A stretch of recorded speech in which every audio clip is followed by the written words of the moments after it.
Bueno, vamos con la entrevista del foro, el tiempo, el espacio y la historia. Estamos con el profesor Patricio Salgado y Fabricio Cordonier. El profesor Patricio Salgado se encuentra en Iquique y Fabricio se encuentra estudiando su doctorado en Alemania.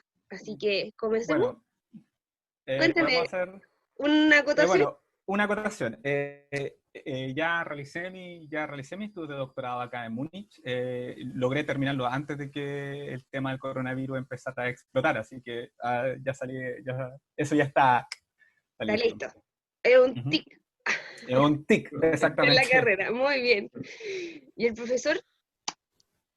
Bueno, yo Cuéntame. estoy, como digo, en Iquique desde el 1 de marzo del año 2019 y estamos organizando un programa de posgrado que se creó una facultad de ciencia el año 2018 y el año 2019 comenzamos a funcionar como facultad.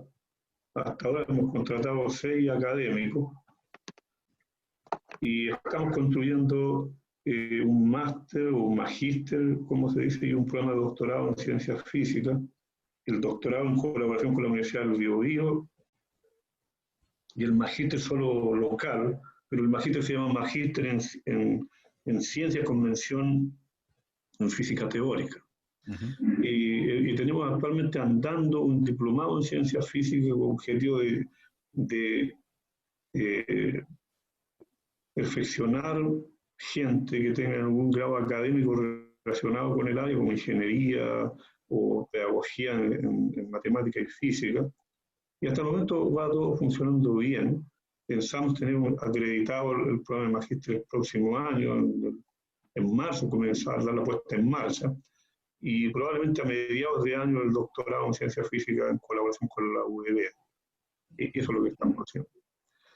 Una facultad, es una universidad muy chiquitita, nuestro objetivo es hacerla que algún día tenga presencia nacional y ojalá internacional. La gente que tenemos aquí es gente bien productiva, gente joven con ganas de trabajar, de hacer crecer y posicionar a la región Iquique, digamos, en el concierto nacional primero y después internacional. Tenemos apoyo nacional y tenemos bastante apoyo internacional en este momento. Nos han manifestado apoyo y tenemos apoyo también de la autoridad y de la Universidad Arturo Prat, se llama esta universidad. A propósito, hace poco pasó el 21 de mayo. A propósito. No sé, pensamos de que 5 años, 10 años más podríamos ser una facultad con algún peso dentro de la nación, generar profesionales, tenemos la idea de generar gente en geofísica, especialidad en temblores, digamos, en sismología. Claro, están allá en alguna cosa que alguna vez intentamos hacer en Concepción. Ahora Intentamos tiene... crear una facultad o sea, una carrera de sismología y vulcanología, la escribimos, la teníamos lista, pero por alguna magia se desarmó en el camino, porque hubo oposición interna, y esto fue poco antes del terremoto del 2010, ¿no? Pero esto también, esto que esté creando, siendo parte importante de la creación de una facultad en el norte, le va a permitir obviamente tener la posibilidad de cumplir con estos hitos que mencionaba, pero yo sé que su historia y su relación y lo que nos une hoy día es la Universidad de Concepción. Sí, Recuerdos buenos, recuerdos malos, personales, cada uno tiene sus experiencias. Cuéntame, 28 años tiene la facultad, ¿cómo fue el inicio de la física en la Universidad de Concepción? El inicio de la física, eso yo no recuerdo cuándo se inició eso, pero sí tuve la oportunidad de conversar con el profesor Enrique Elker, que fue uno de los fundadores, junto con el profesor Leopoldo Mucioli. La física se creó en Concepción, la licenciatura en física, y tengo entendido que un año antes o en el mismo año, no lo sé exactamente, se crearon los institutos centrales de física, de orden alfabético, biología física, matemática y química. La creación de esta licenciatura La creación de esta licenciatura fue antes de que se fundara la facultad, ¿no? Porque, claro, la facultad ya va a cumplir 28 Mucho años. antes. Y... La universidad solo existían los institutos centrales de biología, Instituto Central de Física, Instituto Central de Matemática y Instituto Central de Química. Las facultades aparecieron en la Universidad de Concepción durante la época del gobierno militar. Se reestructuró la universidad y se crearon las facultades con sus respectivos departamentos. Y en el caso de la física, el Instituto Central de Física se convirtió en el Departamento de Física, el Instituto Central de Química en el Departamento de Química y el Instituto Central de Matemática en el Instituto de Matemática, que dio lugar a lo que se llamó la Facultad de Ciencias, hacia SEGAS, ¿no? Y Biología quedó en otra facultad que creo que se llama la Facultad de Ciencias Biológicas. Entonces, en ese tiempo, el Departamento de Física, los orígenes, digamos, cuando la UNESCO, tengo entendido por lo que me contó Manuel de Orue, y hay documentos también, que, me acuerdo, Manuel de Orue fue un pilar del desarrollo de lo que es hoy día el Departamento de Física, que lamentablemente nunca ha sido reconocido. Yo creo que Manuel de Orue fue un pilar, alguien sin Manuel de Orue, eso habría sido otra cosa. El Instituto Central de Física, como les decía, creo que se fundó a finales de los años 50, pero la licenciatura fue creada en el año 1959. 59, uff. Y fue la primera licenciatura que hubo en Chile, en física. Meses después se hizo en la Universidad de Chile, aunque la Universidad de Chile dicen que son ellos, pero esos los documentos, esos sí los vi.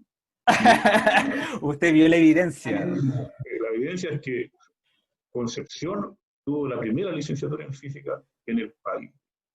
Como pueden ver, la física es bastante nueva en Chile. Sí. Esa licenciatura en física fue basada y construida en base a la carrera de Diplom-Physiker, que se llama en Alemania, de la Universidad de Göttingen o Göttingen, como se dice normalmente. Ah, entonces tomaron inspiración desde universidades alemanas para hacer el programa de licenciatura en... La licenciatura en física, que se llamó, que la juntó Elker y Leopoldo Muccioli, que también iban a Santiago a hacer clases porque no había gente.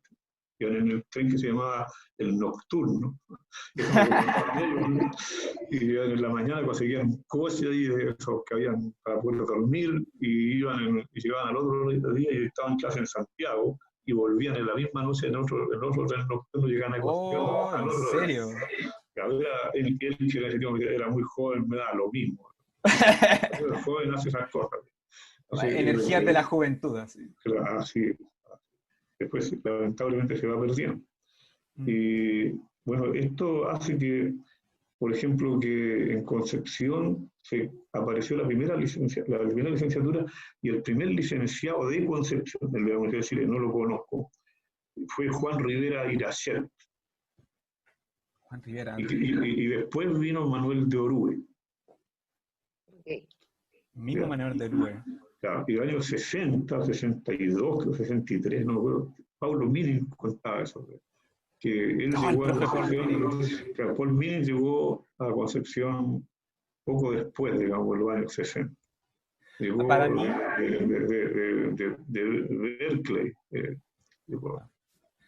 Para mí es como un poquito extraño darme cuenta, porque yo llegué a la facultad el año 2009. Yo entré estudiando astronomía y después me cambié 3 semestres después me cambié a la carrera de ciencia física. Y bueno, cuando yo llegué allá al 2009, 2010, para mí era llegar a una facultad que ya estaba formada. Tenía los departamentos, tenían departamento de astronomía, departamento de matemática, departamento de física y estadística. Y para mí, por estar uno que estaba tan metido en el tema de que tengo que estudiar para hacer examen, como que uno no le tomaba el peso de cuánto esfuerzo hubo detrás para sacar adelante la facultad. Y ahora, claro, lo que yo estaba leyendo era que, claro, la facultad cumplió 28 años Va a cumplir. Va a cumplir Va a 28 cumplir años, el perdón. segundo semestre. Segundo semestre. Pero la verdad es que para sacar un proyecto adelante de esta envergadura, uno tiene que empezar a bregar de mucho antes. Y ahora el profesor nos está contando ahora de que, claro, la licenciatura partió ya al fines de la década de los 50. Es increíble cuánto tiempo tiene que pasar para que se cristalice una idea y que se forje la facultad que ahora todos conocemos. Bueno, sí, porque esto siguió la licenciatura, tenía muy pocas personas, se graduaba un físico al año cuando se graduaba, digamos, era muy escaso que apareciera alguien. La gente que trabajaba y hacía física y era, como digo, Manuel de Orue, Juan Rivera, Paul Minin y Enrique Elker. Y el resto del personal era personas que eran o ingenieros o pedagogos que habían quedado cuando se fundó el Instituto Central de Física, porque la única alternativa que tuvo la universidad era tomar a las personas que hacían física en ingeniería, que hacían física en medicina, que hacían en farmacia, y lo aglutinó y generó el Instituto Central de Física. Pero esa gente cumplió un rol súper importante también. O sea, a veces se le ha desconocido eso. Y bueno, en la época que yo era estudiante, se trataba de discriminar un poco a mucha gente que no eran físicos, digamos, nosotros mismos que éramos estudiantes, digamos. Y entonces, hubo gente, yo recuerdo, por ejemplo, a Jorge Alé, que eran más o menos de la edad de Manuel de Orue, a Nelore Disenborg, una señora que siempre hacía clases para el área de la salud, Lucinda Rayo, ¿cómo se llama? Jorge Villegas, a una persona que no conocí, o tal vez la vi alguna vez, pero no sabía quién era María Vila, que fue de las primeras que estuvo. Pero esta gente no eran físicos de formación, pero que contribuyeron al desarrollo, sin duda, digamos, de una manera bien definitiva, con críticas y todo lo que uno quiera hacer, digamos. Orieta Pantoja, Pinto, me acuerdo el nombre, no me acuerdo. Y claro, así se armó eso, y el grupito de físicos que eran también como un poco arrinconados, digámoslo así. El grupo ese de Manuel, de Orue, Juan Rivera, y él que creo que era como el jefe, ¿no? Que era el director del departamento, un tipo que siempre nos inculcó la disciplina germánica, y cuando nos poníamos un poco remolones nos retaba. Cuando íbamos atrasados, a veces siempre nos dio así, creo que eso fue muy bueno para nosotros. Nosotros como latinoamericanos somos indisciplinados por naturaleza. Acá sí, bueno, acá ocurre que, bueno,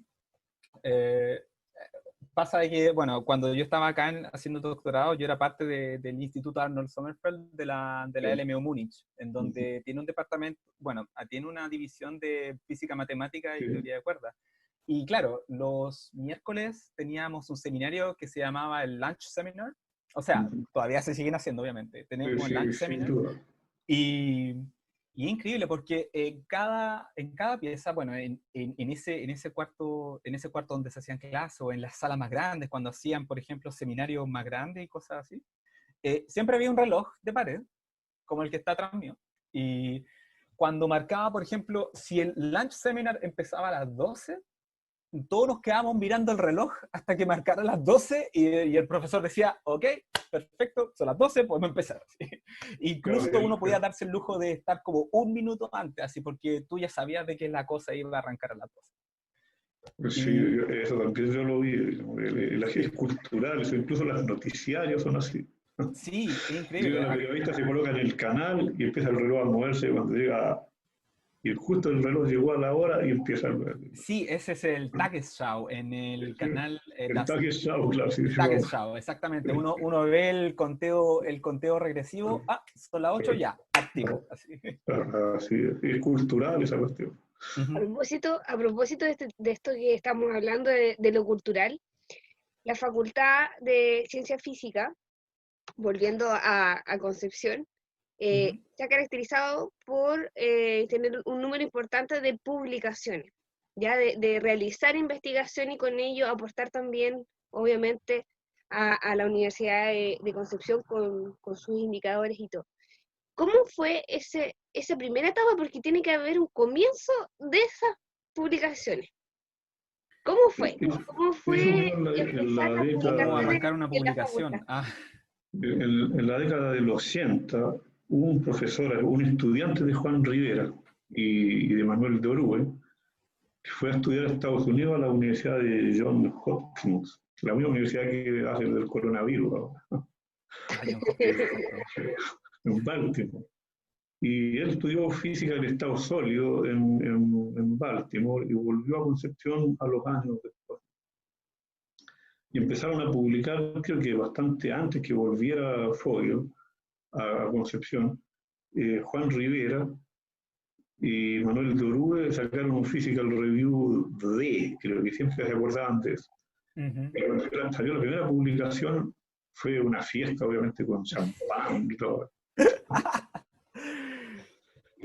Bueno, antes de eso sí hubo unas publicaciones en revistas bastante buenas en Concepción sobre rayos X, que la hizo el profesor Rafael Vera, no sé si tú lo vas a conocer. Rafael Yo no lo Vera alcancé era a conocer, creo. un ingeniero químico que se dedicó a la física, a estudiar rayos X. La gente dice que era bastante bueno en eso. Bueno, él solo creo que hizo un par de publicaciones sobre rayos X en revistas bien reputadas, pero después dejó eso porque la pasión de él era la gravitación. Pero no Sí. tuvo éxito estudiando gravitación y no progresó en ese contexto. Pero históricamente creo que la primera publicación fue de Rafael Vera, después ya como Instituto Central de Física o Departamento de Física, no lo recuerdo bien ya, sacaron la primera publicación Rivera de Orue y Fogel. ¿Y qué año fue ese? Me acuerdo de la década, no me acuerdo, de la década creo que fue el 80. En el 80, ya. ¿Sí? En la década del 80, o tal vez antes, no lo sé para decir, ¿verdad? No tengo la información. Pero después empezaron a publicar y eran varios papers que sacaron, algunos de ellos bastante bien acogidos, porque esta gente trabajaba, yo aprendí un poco eso incluso, aprendí un poco a trabajar con el efecto Jahn-Teller en física del estado sólido, copia.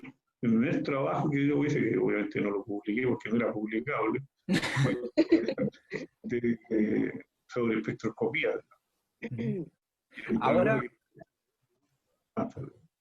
Ahora el tema de sacar publicaciones, por ejemplo, en física teórica, al menos hoy en día, uno tiene que estar todos los días, por ejemplo, sentarse en el escritorio, servirse una taza de café y sentarse al frente de tu pila de cálculo y decir, ok, tengo que empezar. Y uno puede estar fácilmente todo el día realizando un cálculo hasta que de repente en algún momento tú encuentras, me salió el resultado que yo esperaba y tú vas corriendo a la oficina del profe y se lo muestras.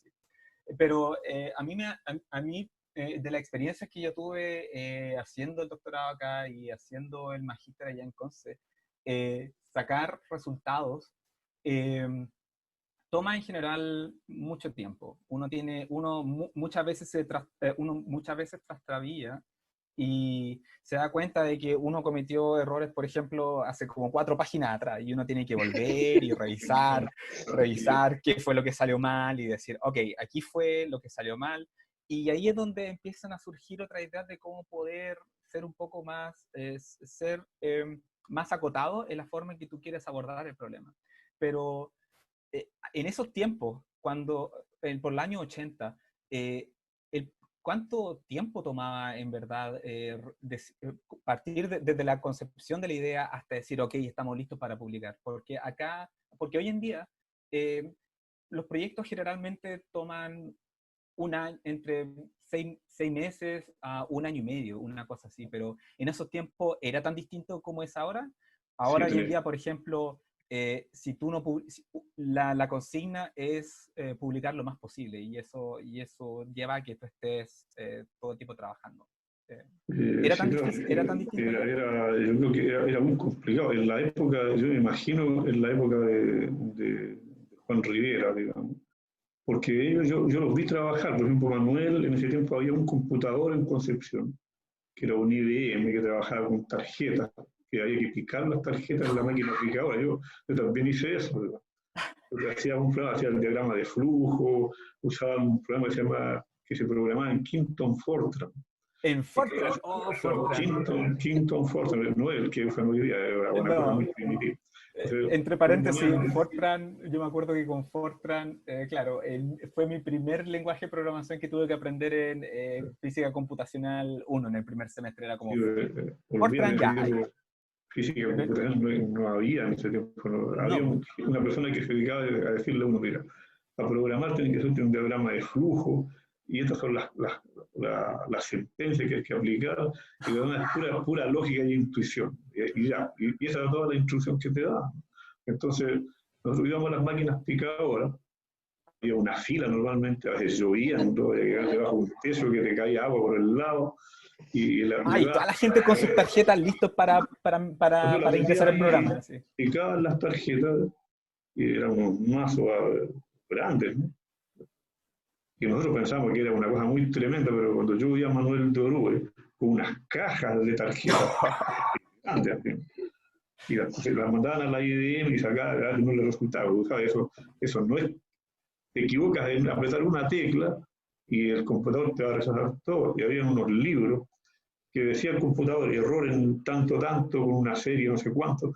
Hay un libro en la biblioteca, tenías que ir a buscar ese libro y ver, este es el error, ¿a dónde me equivoqué? Esta es la tarjeta maldita, que sacarla, ganarte en la fila, volver, hasta que al final daba el resultado que uno andaba buscando.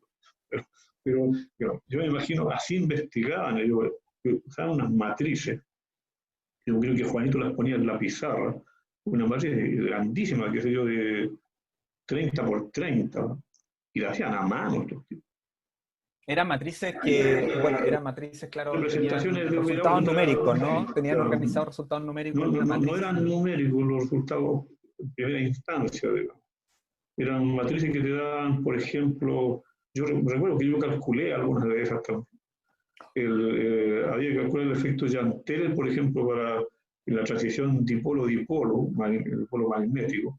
Dipolo-magnético, dipolo-dipolo, por ejemplo, envenenabas un cristal con boro en el centro, me acuerdo que eran de cara centrada. Tú estudiaste algo de sólido, a lo mejor te acuerdas de eso. Sí, ponerle boro, cuando uno dopa los materiales para que, bueno, adquieran distintas propiedades conductivas. Hay un grupo que se llama el grupo ortorrómbico, eso me acuerdo. Entonces ese grupo hay que calcular las representaciones, eran obviamente matriciales. Y entonces ahí tenías la representación gamma 1, 2, uno calculaba cuáles eran cero de las transiciones, cuáles eran prohibidas, cuáles eran permitidas. Y una vez que tenías todo eso, esas matrices y todo eso, lo que programaba Manuel y los ponía en el computador. Y eso ¿La idea era hacer simulaciones entonces? ¿Cómo? La idea era hacer simulaciones con esos modelos que ellos tenían, ¿no? No, qué simulaciones. Los computadores no eran capaces de hacer eso, olvídate. Cálculo de números, nada.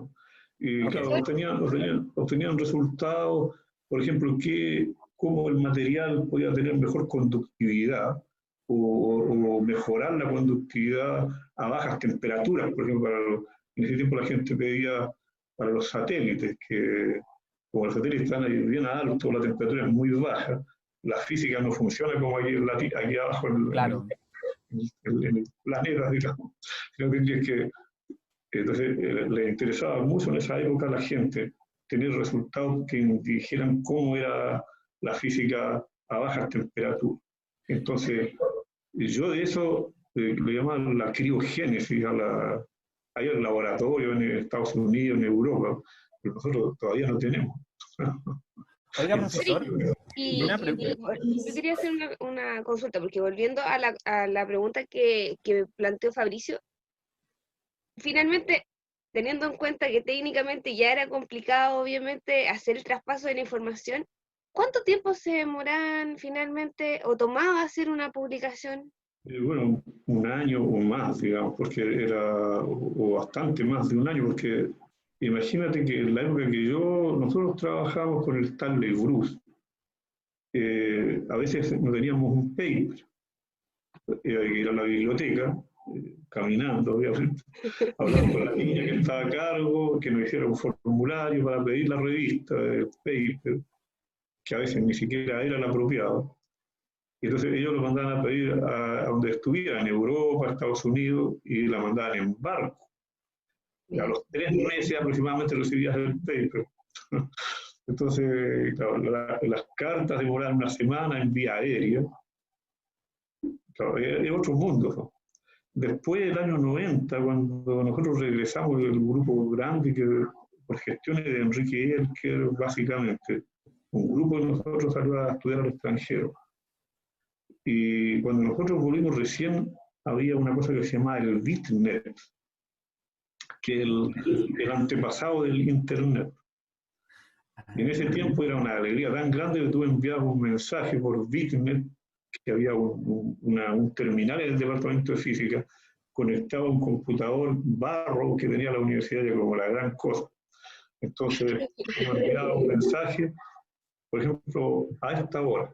Ibas ahí a la oficina, te colocabas un mensaje, y entonces todos esos mensajes se recopilaban en Santiago, y en la noche eran enviados a sus destinatarios. Al otro día recibían la respuesta, entonces decía, esto ya es el zoom de la tecnología jamás. Qué maravilla más grande tener una carta, además, mañana la respuesta, esto es increíble, una magia. Pero si tú comparas con hoy día, eso es andar en carrera, ¿no? Hoy día es increíble la cantidad de papers a la que uno puede acceder, porque al menos en física teórica, si Archive es una plataforma en donde, claro, se suben los trabajos antes de que se manden a las revistas, por ejemplo, antes para publicación oficial en revistas especializadas. Sí, sí. Y es increíble porque tú puedes acceder a Archive, es libre, es gratuito, tú puedes ir y puedes como casi vitrinear para ver si vitrinear papers, y todos los días sacan en promedio 5 o 10, y si tú llegas, te sientas y abres tu computador, y ahí tienes a tu disposición una cantidad increíble de papers y trabajos científicos que vienen de universidades en Colombia, en Estados Unidos, en Rusia, de Alemania, Brasil. Y comparando ese tipo de acceso que tenemos hoy día con lo que era 30 o 40 años atrás, es como nos pegamos un salto tan grande, y ahora somos tan capaces de acceder a información que incluso hay momentos en que no sabemos qué hacer con ella. Es demasiado. Este tipo de cosas se comenzó como en el año 90, 91, empezó ese sistema de colocar los papers en línea. Yo me acuerdo que yo estaba ahí en Múnich cuando empezaron a hacer eso. Y los programas lo hacían en estos disquetes cuadraditos, no sé si los conociste. Oh, sí. Los discos de 1,44 megabytes que siempre se echaban a perder en el momento de la verdad. Claro, pues esos disquetes, yo creo que me regalaron una copia de un programa para instalarlo aquí en Chile, y lo traje, casi me ocupaba la mitad de la maleta del programa. Oh, y cuando lo pasó por los rayos X en el aeropuerto no pasó nada, el programa funcionó bien. El programa llegó bien, aquí eran varias cajitas que venían ahí armadas, nunca tuve problema con eso, y con Stanley Bruce tratamos de instalar un programa que era como un text, por ejemplo, no había látex, el látex se inventó, creo que 2 años después, también ahí en el Rechenzentrum en Múnich. Creo que ahí crearon el látex junto con un grupo que había en Colonia, creo, en Kelm. Claro, y cuando llegué a la Cooperación tratamos de instalarlo y no pudimos, porque los computadores no tenían la capacidad, y además que usaban el lenguaje Unix. En Alemania siempre han usado, ahora seguramente deben usar alguna alternativa, pero el Unix era como la base que tenían ellos. Al menos acá en el departamento el usual es usar Linux y las distribuciones bueno, la distribución con la que trabajamos es Ubuntu. Y claro, si uno para empezar, para ser un buen usuario de Linux, uno tiene que tener ya conocimiento del terminal, ver cómo es que tú puedes llamar un archivo, compilarlo, generar el PDF y todo. Pero usted que no solo en esos tiempos era difícil instalar LaTeX, profe, también es difícil hoy en día. Entonces, Porque siempre... Porque claro, LaTeX es el lenguaje en el cual los trabajos científicos se escriben. Uno programa un documento para poder publicar tus trabajos científicos y es como la norma hoy en día. Y bueno, para un primerizo que esté usando LaTeX es como llegar a instalarlo en el computador ya es una odisea. Instalar el editor es no es tan complicado, pero una vez que empiezas a trabajar y te salen los errores de compilación o que, por ejemplo, te falta un paquete. A mí, yo me acuerdo que yo podía pasarme, no, y todavía aún, yo puedo pasarme perfectamente horas tratando de resolver un problema. Y cuando la compilación funciona, es como, ok, ya, mi día valió la pena, lo pude solucionar yo le dije a Stanley, Stanley me dice, Stanley estudió en Estados Unidos, entonces tenía un programa, no recuerdo bien el nombre, pero era bastante amigable, que tenía un sistema para escribir ecuaciones, y lo instalamos ese y con eso funcionamos bastante tiempo. Hasta que un día me acuerdo que Estados Unidos fue a Estados Unidos Stanley, y allá encontró el Scientific Workplace 2.0. Sí, lo conozco. Y entonces me dijo, bota esa basura y instala esto es para la gente que no quiere andar perdiendo todo el tiempo con programas y toda esa tontería. Lo instalamos y yo todavía tengo ese programa, el moderno que hay ahora, digamos. Pero todavía uso ese, y es bastante bueno, yo no necesito mucho más para lo que hago. Pero sin duda de manejar porque antes había TeX, no LaTeX, y el TeX era más complicado que y así, con ese programa todavía mucha gente lo usa, se volvió bastante popular porque es muy amigable, no necesita ningún conocimiento prácticamente de LaTeX, basta con que sepa escribir a máquina. Claro, me parece que uno tiene que usarlo como si alguien usara Word, por ejemplo, un procesador de texto como Word. Y un procesador de texto que tiene ecuaciones, es muy amigable. Y claro, si uno quiere meterse al sistema operativo, apretas una tecla y te aparece todo el programa. Solo que no es muy compatible con todos los LaTeX, sino que hay que borrar una sentencia que se llama el TCI LaTeX, y lo puedes colocar en portable LaTeX y lo puedes procesar con no me acuerdo, el Technicenter, no me acuerdo, se llaman otros aparatos que Pero bueno, eso en realidad, ahora la universidad empezó, el Departamento de Física, a publicar harto, eso no hace tanto tiempo. Empezó como a comienzos de los finales de los 90 y comienzo de la década del milenio que estamos ahora, digamos, el año 2000, porque en ese tiempo llegaban muy pocos estudiantes a física, 10, 15 personas. Esa era la cantidad de estudiantes por generación, ¿no? Claro. 10, sí, 15. 10, 15, porque no había más, y era barata, porque era una carrera que se llamaba licenciatura en ciencias físicas, que nosotros mismos lo llevamos, digamos. Disculpen, y hoy en día, porque yo me acuerdo que cuando yo entré en 2009, creo que lo usual era que entraran como entre 30 y 40 estudiantes por carrera. Eso es, ¿cómo es hoy en día? Yo recuerdo, hoy día no lo sé, yo creo que debe ser más o menos lo mismo ahora, pero cuando yo estuve, recién iniciamos la carrera de ciencias físicas y astronómicas, tuvimos entrada de 100 personas por año, digamos.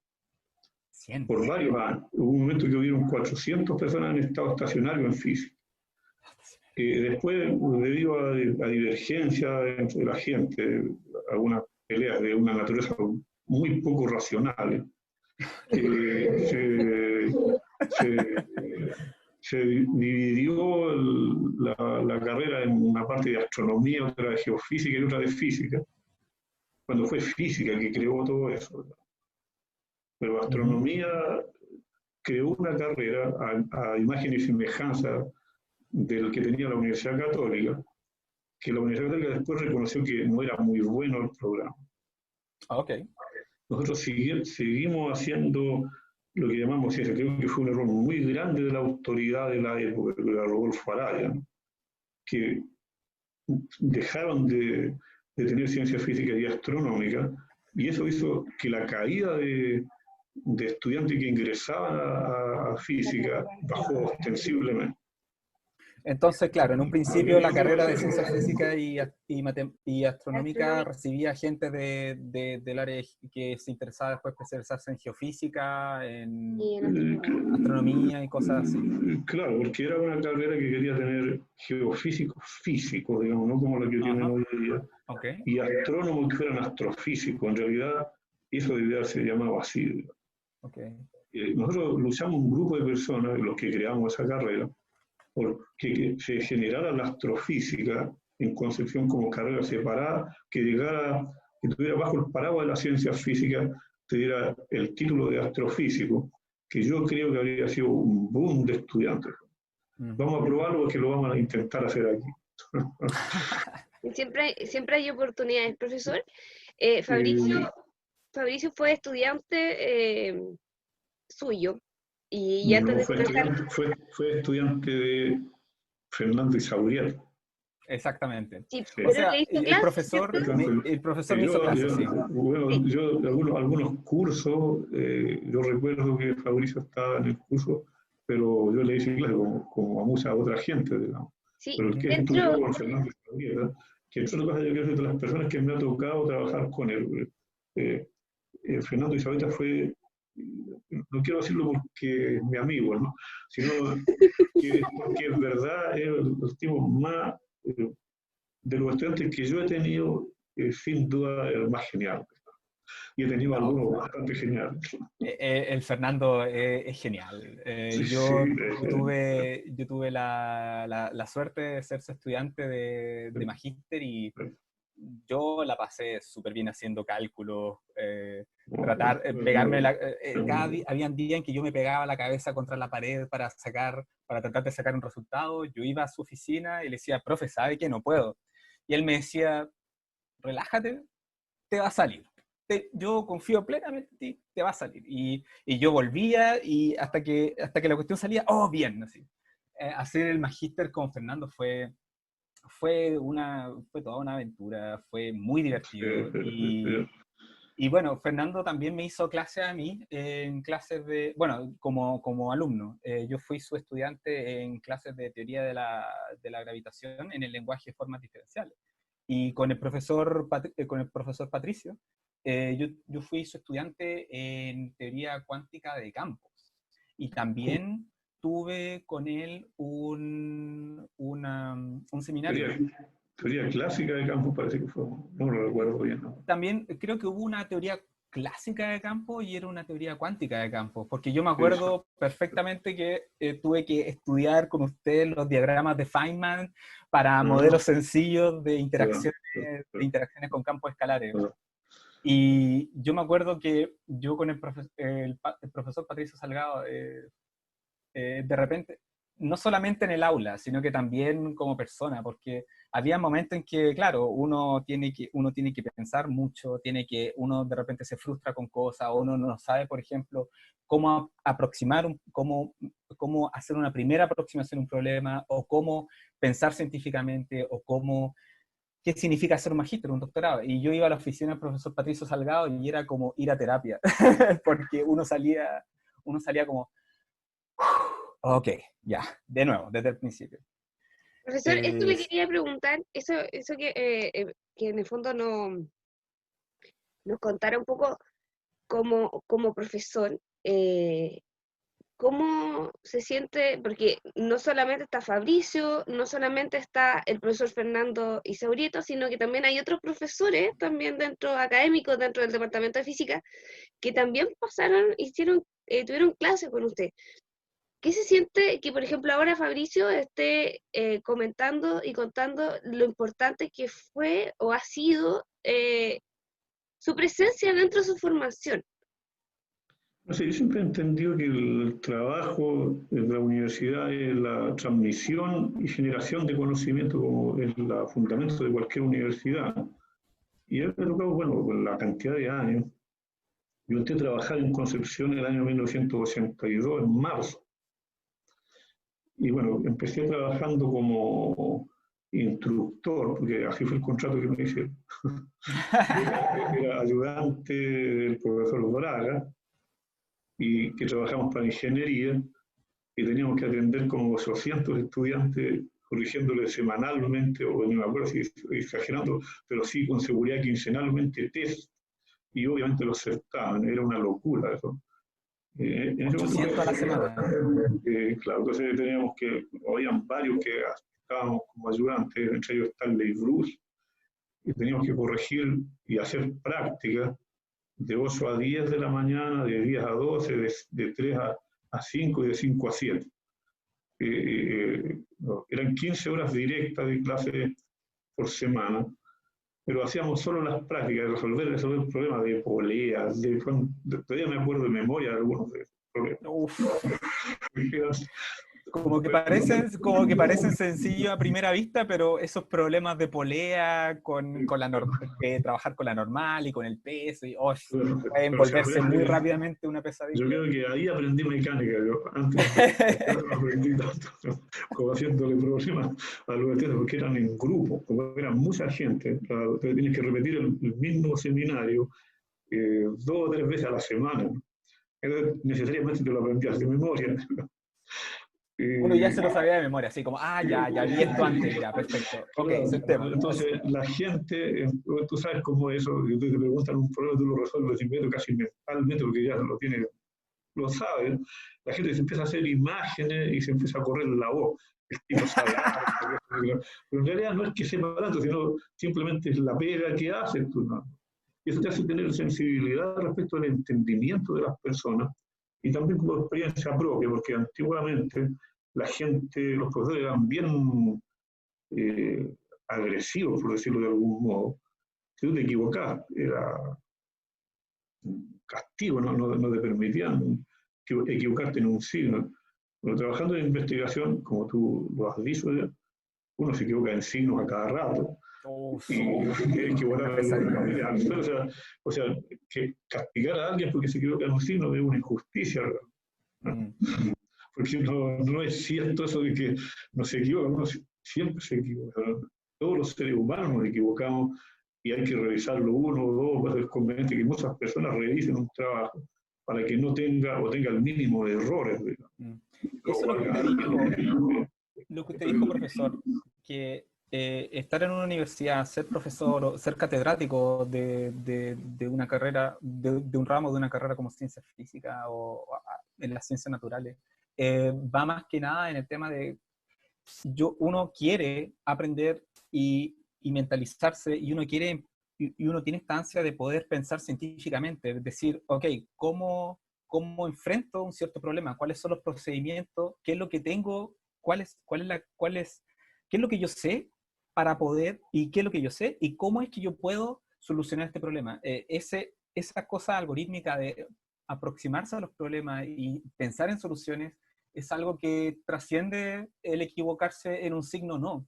Porque al final lo que uno tiene que aprender es aprender a aprender y aprender a equivocarse también. Y saber cómo uno puede mejorar en el proceso de pensar científicamente. El proceso de la ciencia es prueba y error. La historia lo demuestra a grandes escalas incluso. Es prueba y error, digamos, la teoría de Newton fracasó y llegó a la mecánica cuántica y por otro lado llegó a la relatividad general. Y seguro que también tiene falla en muchas cosas y va a haber que reemplazarla por una teoría más general. O sea, no solo a escala normal de una persona, sino que históricamente la ciencia es así también. Es súper importante, es súper importante recalcar esto, porque de hecho quienes nos están viendo obviamente muchos son del área científica y algunos están recién empezando. Hay chicos que este año, dada la emergencia, no entraron como los famosos mechones. Primer año compartí con sus compañeros, viendo a sus profesores a través de una pantalla de computador, que sepan que es súper importante para un científico o alguien que desarrolla estas áreas de matemáticas, ciencia, investigación, el permitirse equivocarse y sobrepasar ese error y volver a intentarlo nuevamente, y así en el fondo se han generado muchas investigaciones y muchos avances tecnológicos en el fondo, en el mundo de la historia. La ciencia ha sido así siempre, digamos, y en todas las ciencias, no solo en la física, que nosotros hablamos de física porque es nuestra área, digamos, pero en todas las ciencias, química, biología, matemática, hay error, digamos. El ser humano, la ciencia no es absoluta, nunca lo será. El día que sea absoluta dejará de ser ciencia. Porque la ciencia es el aprendizaje por prueba y error. Ahora mismo el coronavirus no lo conocen, ¿no? Y se equivoca la gente. Pero eso es parte del juego. Al final lo van a resolver el problema, pero va a demorar un tiempo. Y estamos hablando de gente brillante que está trabajando en eso. Muy interesante, de lo mejor que tiene la raza humana, ¿verdad?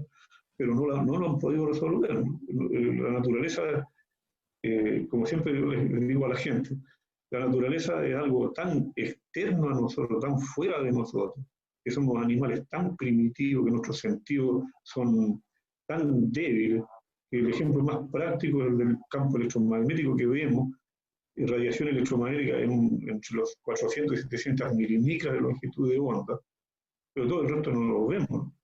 Gracias al desarrollo de cientos de años de trabajo, se logró que podamos usar este sistema que tenemos ahora, por el que estamos conversando. Tenemos la televisión, la radio, que nos permite captar parte de esa radiación que está fuera de nuestro sentido.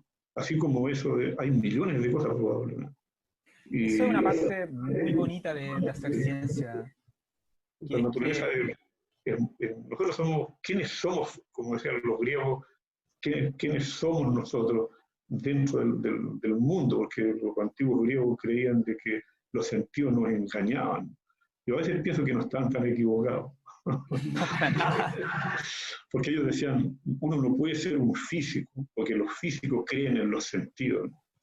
Me dicen que la Tierra es redonda, pero qué bien le hace a la Tierra ser redonda, decía Platón. Entonces yo no le puedo creer, porque yo no le puedo creer a los sentidos nos mienten, donde están las paradojas de Zenón y todas esas cosas que a veces le he contado a algunas personas. Que bueno, que están los libros en todo caso, pero a veces he dado charlas que a la gente le trataba de contar de forma simple, porque a veces leer a Platón así no es tan entretenido.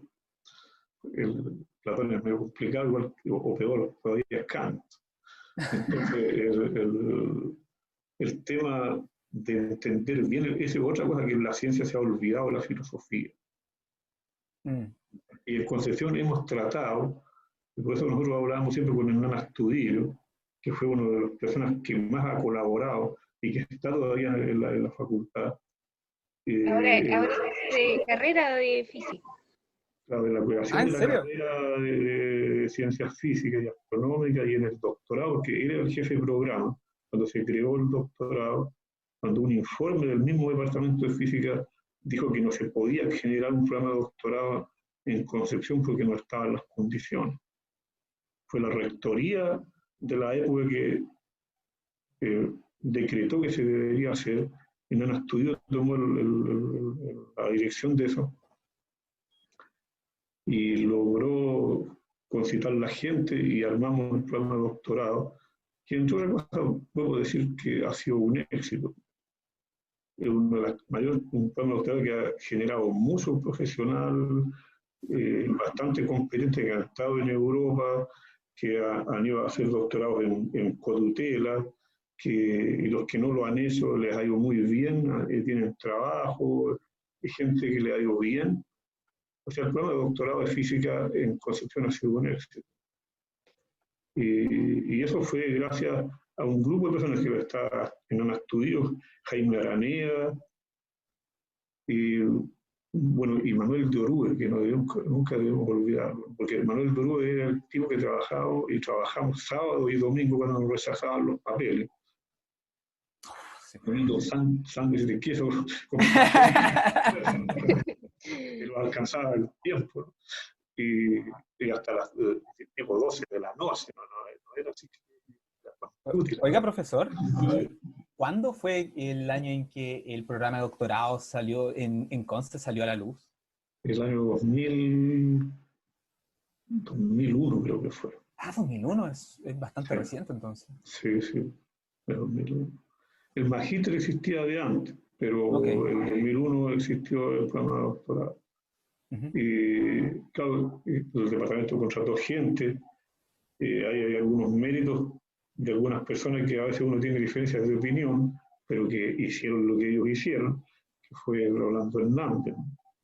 En la parte administrativa fue Rolando Hernández que contrató gente, consiguió los astrónomos, y él consiguió también que mejoraran las remuneraciones en física. Y bueno, eso hay que agradecérselo, digamos, depende de que uno pueda compartir algunas otras opiniones con él o no. Al final, todo este tema de construir el programa de doctorado se hizo entre todos, entre toda la gente, igual remaba para el mismo lado al principio y sacar adelante. El programa de doctorado yo creo que un 90% remó a favor o un 80% tal vez, y hubo un 20% o menos en contra. Pero en la carrera de física sí que hubo mucho más gente que remó en contra. Y incluso de los que son más beneficiados hoy día, de geofísica. Bueno, no quiero contar algunas cosas que fueron algunas peleas con algunos de ellos fueron mis amigos, algunos todavía lo siguen siendo. Y algunos fueron amigos por una época, enemigos mortales, y después amigos. Pero son los gajes de la vida, y en cualquier institución donde trabajemos seres humanos será así. Sí, no hay por dónde. Gente que contribuye a la generación del departamento, de la generación a la que yo pertenezco,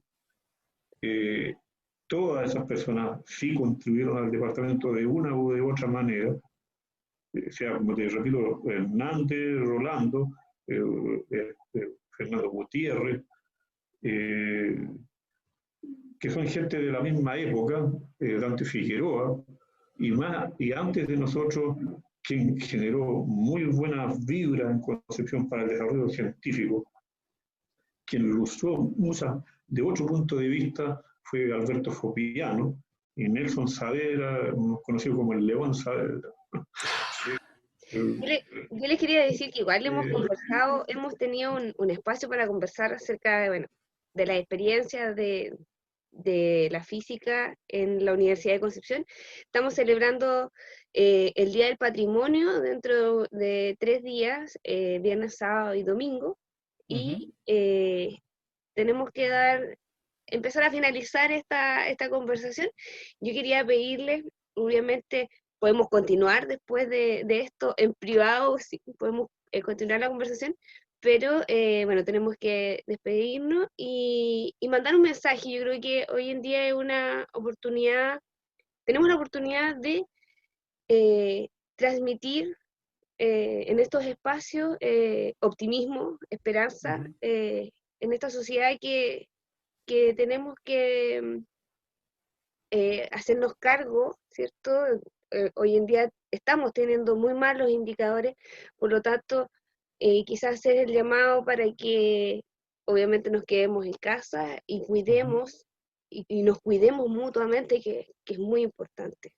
Es el tema de que hoy en día, como tú habías mencionado antes, esta pandemia, esta crisis nos ha golpeado a todos en todas las aristas que uno pueda pensar. Y tú habías mencionado los mechones, por ejemplo, los mechones y que tienen que ahora enfrentarse en situaciones muy extrañas a las que ellos se imaginaron, como lo que significa estar en un primer año en la universidad. gente también que está en su segundo o tercer año, que tiene que todos los días levantarse, prender el computador, estar 5 horas frente al computador y ser productivo mientras tienes que, por ejemplo, lavar la ropa o tienes que hacer el almuerzo, tienes que preocuparte de tantas cosas. Hoy en día es un desafío enorme.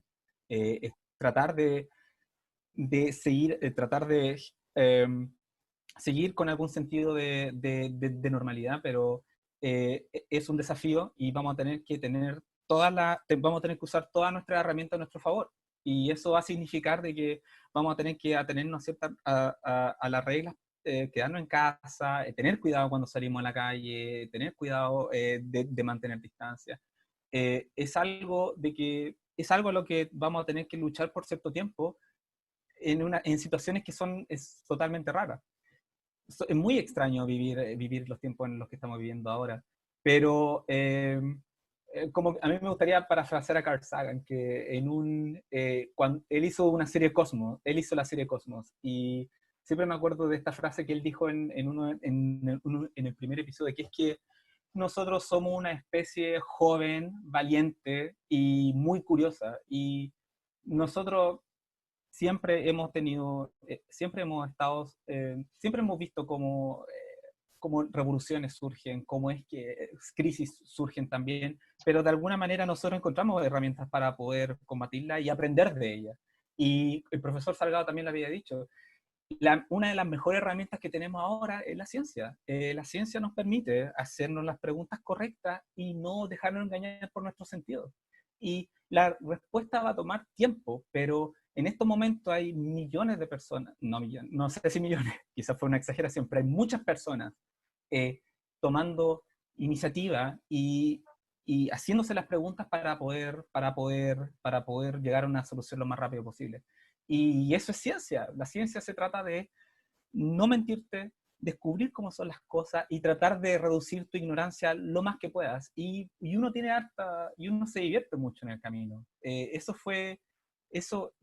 me gustó, saber de que yo cada vez que tomo un libro, leo un paper o hablo con un profesor, siento que estoy aprendiendo algo que satisface una necesidad, una curiosidad innata, pero también aprendo más de mí mismo y del mundo que me rodea y trato de no engañarme cómo es la realidad. Gracias. Yo quisiera decir que, como parafraseando a gente que no recuerdo ni los nombres, la palabra crisis significa cambio, dice la gente. Y los tiempos de crisis generalmente son para mejorar. Normalmente cuando hay una crisis después vienen tiempos mejores, como se dice a veces en política.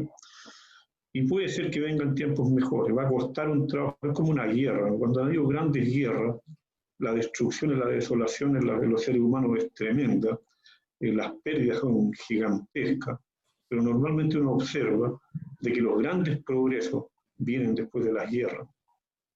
Esta es una guerra contra un enemigo invisible, contra alguien que no es humano, pero que no sé si tendrá conciencia o no, pero sin duda que quiere acabarnos a nosotros como especie.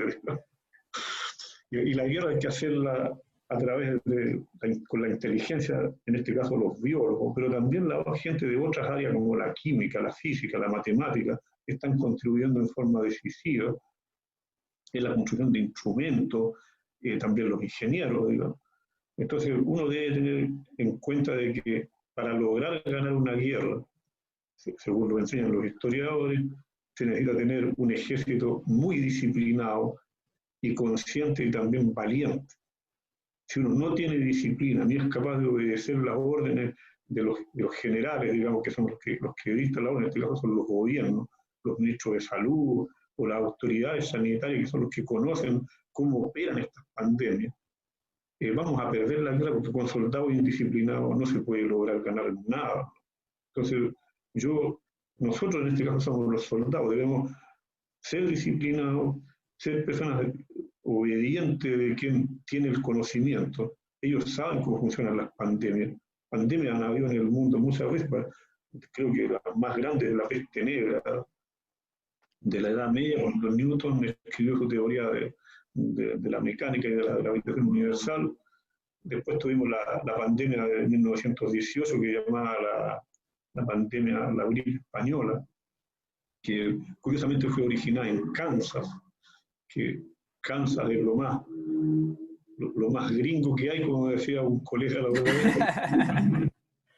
Todo lo que es gringo es de Kansas, ¿no? De ahí apareció la gripe española. Bueno, ellos lo usaron. Chile fue uno de los países más afectados por esa gripe española. Murieron 50 millones de personas en todo el mundo.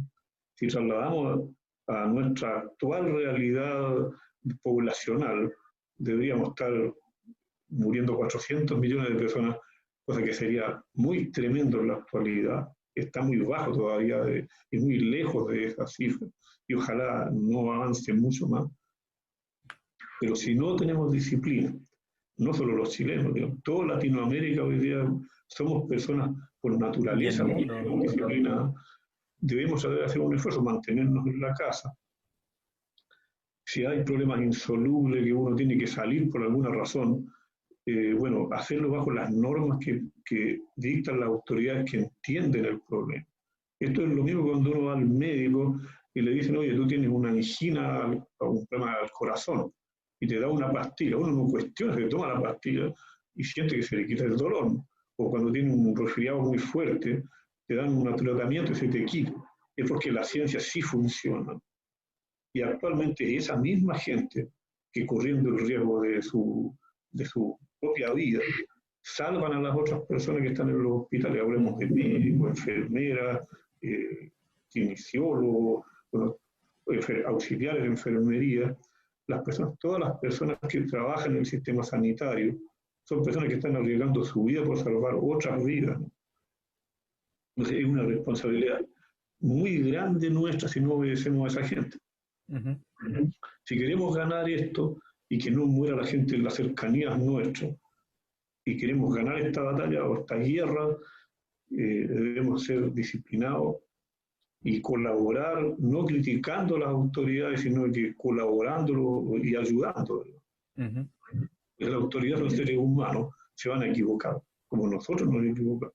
Es bueno el ejercicio, pongámoslo en los zapatos del ministro de Salud, o de la presidenta del Colegio Médico, o la subsecretaria de Salud, o los directores de los hospitales, o de los zapatos de los alcaldes, qué sé yo. Y veamos qué haríamos nosotros si tuviéramos el cargo, si seríamos tan perfectos como nosotros exigimos que ellos sean. A lo mejor seríamos bastante peores, creo. Y claro, no nos gustaría mucho que nos tiraran todas esas groserías por la televisión, por la radio, por el internet, por los medios informáticos que existen a disposición hoy día. Sí podemos colaborar, incluso leyendo las curvas, ¿no? Eso aquí en Iquique, por ejemplo, hay un colega aquí que está trabajando, construyendo las curvas, viendo cómo va la cosa y tratando de ayudar, hasta un respirador artificial que están construyendo aquí en Iquique, ya creo que lo terminaron. Wow. Entonces, cuando hay gente joven que, aunque no sean su especialidad, y son profesionales competentes, pueden hacer cosas útiles conversando con los que saben más. No sé, eso le diría a los estudiantes jóvenes, que la ciencia es un buen camino para entender algo de lo que somos frente al mundo, y que sin ciencia no hay progreso. Eso está escrito en algunas torres de algunas universidades europeas. Así es. Y también sin trabajo y sin esfuerzo no hay progreso, como es en la torre de la Universidad de Friburgo. Bueno, eso podría decirles que los caminos para poder crecer en la ciencia o en cualquier cosa que uno se dedique sin disciplina no es posible. Y sin garra y corazón tampoco. Eso quisiera decir. Muchas gracias. Vamos a poner fin entonces a esta charla. Espero que a todos les haya sido un agrado. También a ti, Fabricio, muchas gracias por conectarte desde Alemania, el profesor desde Iquique. Bueno, yo estoy en Talcahuano. Talcahuano. Gracias. Gracias a la internet podemos hacer eso. Tú estás en Múnich ahora, ¿no? Sí, estoy en Múnich. Primero también muchas gracias a ustedes por su tiempo y por su energía. Esto fue muy agradable verlos de nuevo, a a ustedes dos. Sí, estoy todavía en Múnich. Claro, y acá la situación, claro, acá en Alemania está, mejorando. ya está mejorando, ya el pic de infecciones ya pasó.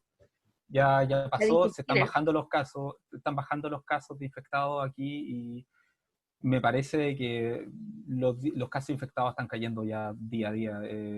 Ya el pic ya pasó. Ahora está el tema de que se está pensando ya en decir, ok, ¿cómo vamos a regresar de nuevo a esta idea de normalidad? Hace un par de semanas se empezaron bueno, creo que fue la semana pasada que ya se empezaron a abrir los Biergarten acá, pero con las medidas apropiadas. Te tienes que Eso es lo más registrar. importante. Es que es lo más importante, mucha gente estaba ya, decía, bueno, ¿cuándo se van a abrir los Biergarten? Ya tienes que registrarte, tienes que mantener distancia, no pueden ser grupos más de 5, de 6, hace ya un mes hace ya como un mes que se empezaron a abrir ya pequeños negocios, pero que tienes que ir con máscara, no puedes mantener una distancia menos de 1,5 metros de la otra persona. Entonces, eso se está haciendo acá, se está tratando de volver de a poco a una idea de normalidad y se están empezando a abrir, creo que ya se empezaron a abrir varios restaurantes y cines, pero con las medidas que se tienen que tomar. Qué genial, Mucha gente...